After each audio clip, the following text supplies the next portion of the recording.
Nagsimula ito sa pagnanais kong magkaroon ng isang lugar kung saan makikita ang magandang kwento ng aming barangay at ang lalawigan ng Plaridel, Bulacan. Ang Parola Museum ay tahanan rin ng kwento ng aming pamilya, tahanan na puno ng magandang kasaysayan.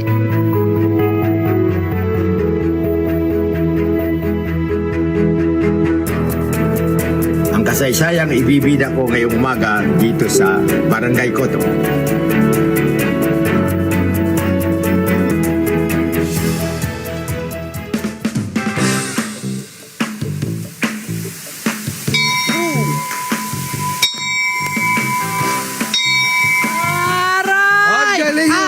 Galing ng US to. Oo Tingnan mo naman. kaya pala ang lakas ng bell, my friend. Tama. Maganda Pilipinas. Welcome dito sa ating Parola Historical Museum sa Barangay Parulan sa Plaridel, Bulacan. Meron silang sariling museo. Oo, ito itinayo kasabay nung araw ng kagitingan, April 10. Para nga naman siyempre, maibida, hindi lamang itong ating bayan, di ba? Yung bayan ng Plaridel o ng Bulacan, pati yung mismong barangay. Correct, na historical Diba? din. Oo. Eto na, good morning! Good morning po. Lapan nyo, Berpo! Tony Pet Good morning po. Welcome to Parola Museum. Yes po. Dito ko sa kapila. Ayan, dito ako sa kabila. Ayan. Si Sir Marciano Alcaraz ang siyang nagpagawa ng Parola Museum. At syempre si Sir Bobby De La Rosa naman po ang kasalukuyan nagmamanage sa museum. Good morning, sir. Good morning po. Magandang umaga, barangay. Yun! Okay. Ito, Parola Museum. Iyon. Yes! Yan. Mag-umpisa na tayong, my friend, mag-ikot. Sa ating tour. Umpisahan Yan. na natin dito. Ano ho ang meron dito? Ano ang... Tayo ng Parulan, Barangay Parulan. Actually, Parulan is isa sa pinaka-maunlad na barangay dito sa Plaridel. And then, at of course, ang salitang Parulan, ayon sa kasaysayan, is Kapampangan word na ibig sabihin ay guard tower. So, ang mga unang tao ay Kapampangan and then eventually, nagkaroon na ng local talaga na native na mga Parulanenyo. Dito ho ba kayo pinanganak? O dito ako pinanganak. At ito lang palagay ko ang barangay na merong museum Uy! para ilagay yung mga bayani at yung mga natatanging mga nakagawa ng kabutihan sa Parulan only. Ang lugar na ito, ano pong tawag dito dati sa barangay, sa Plaridel? Dati Kinghua siya. So, Kinghua.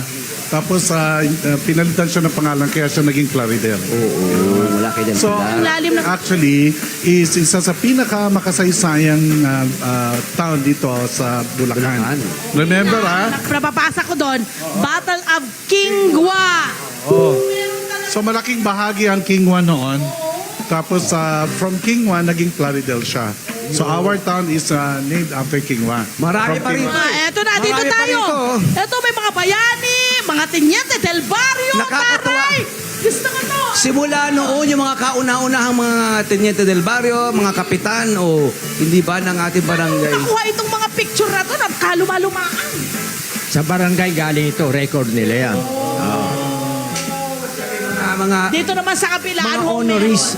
Ito naman, yung mga dito sa gawin na ito yung mga natatanging kabarangay natin na nag-contribute ng malaki Ganda. sa pag-unlad ng ating barangay at ng ating bayan ng Plaridel. Oo. Ayan. So, kasama po sila sa kasaysayan. Mga bayani na pag-unlad. Parulan, mga notable mga Paroleños, di ba? Yung mga nagbigay ng mga significant na mga moments sa Sa kasaysayan. corner na to, talagang binibigyan natin sila ng pagkilala at parangal. Kasi itong ground floor, ito talaga ay nakalaan para sa mga natatanging kaganapan sa barangay ng Parulan. Napakaswerte naman ng barangay. Oo. Dito tayo sa... Meron pa tayo. Ayan, Dito dito tayo may- sa Gallery 6. Ayan, sa Gallery 6 tayo. Ayan, ang dami mga Makikita opening natin museum yung kasi Gallery natin 6. Ano ang meron po sa Gallery 6 tayo? Ito ang aking pangarap sa dito sa Parola Museum. Una-una, ito sana ang ito para maging landmark sa Parulan at sa Plaridel. Yan. Yan o, ganda. Kasi kung nandito naman ho sa Gallery 7, ano naman ho ang storya nito? Ito ang aming pamilya. 11 kami lahat noon at ngayon ay nag-iisa na lang ako. Wow! Ilang taon na po ba kayo ngayon? taon? 89 na. Batang-bata. Batang-bata. Batang-bata. Napakahusay, Batang-bata. nakapaglalakad pa. Okay, dito tayo sa Sir, Gallery 8. kaano-ano niyo po si Commodore Ramon A. Alcaraz? Iyan ang pinakamatanda naming kapatid na unang nagtapos sa Philippine Military Academy noong 1940. Class of 1940 o PMA, di ba? At ito yung kanyang Oo, yan yung kanyang mga gamit. niya, di ba? Talagang, Kunin nyo lahat. oo. At siya'y bayani ng ikalawang digmaang pandaigdig. Correct. Ganun ang ano niya, maganda ang kanya. Ay, meron tayong May mga mami library. na nandito ngayon. Kaway-kaway, mga Dito ho nanay. tayo. Nag-enjoy ba Papakita kayo? namin. Oo, mukhang meron silang nakuha. Ayan, ito naman ho. Ano itong nandito sa ngayon? Ito ay isa sa mga entries ng Parola Museum sa ginanap na Siniliksik ng Bulacan. So this is a short documentary film na kung saan kaya siya sa dagat at bundok. Naka-feature dito si Commodore Ramon Alcaraz. Yung pinagdaanan niya, kapatid of course ni M.A. No? Baka talaga. Sir, galing mo. So ginawa namin siya ng short documentary film. At syempre nagkaroon tayo ng mga awards, best poster. Nakikita naman natin doon yan. Best research and all. At meron din ho daw kayong barko na ipinangalan. Tama, sir? Oo, dahil sa bilang pakilala sa kanyang kabayanihan noong pangalawang digmaan ay binigyan siya ni MacArthur ng US Silver Star sa kanyang kabayanihan. Oo. Yung barko pinangalan sa kanya, one of our biggest ship, kaparehas nila Bonifacio, Rizal, Gregorio. Husay, di ba? Gusto ko na mayroon tayong reading nook dito. Yes, di ba? ang galing. Mga reading materials, di ba? Oho. Lahat, hindi lang syempre, yung mga kababayan natin Correct, dito, correct. ang nagbe-benefit syempre, pati mga turista, at syempre, yung mga kilala, mga Sana notable yung na ating mga kabataan, na- yung ating mga kabataan, bisitahin nyo ito, alamin nyo yung history ng inyong barangay. Tama. Diba? Para makita nyo na napaka-rich, Tama. napakayaman ng Tama. inyong kasaysayan. Okay. May second at third floor na po ito at ano pa meron? Ayan. So second floor naman, makikita naman natin yung ibang mga kasaysayan naman ng ibang barangay ng buong Plaridel. So Nice. doon naman natin makikita yan kasi itong ibaba ay for Parolan lang. Yun. Ayan. And then sa next floor, Yung mga nag-contribute sa ating bayan. Wow. Ayan, Yung bahagi pinapakita ng natin, kasaysayan. pinapakita natin. Yes, May oo. material tayo Bahagi ng kasaysayan ng Plaridel. Doon naman natin siya makikita.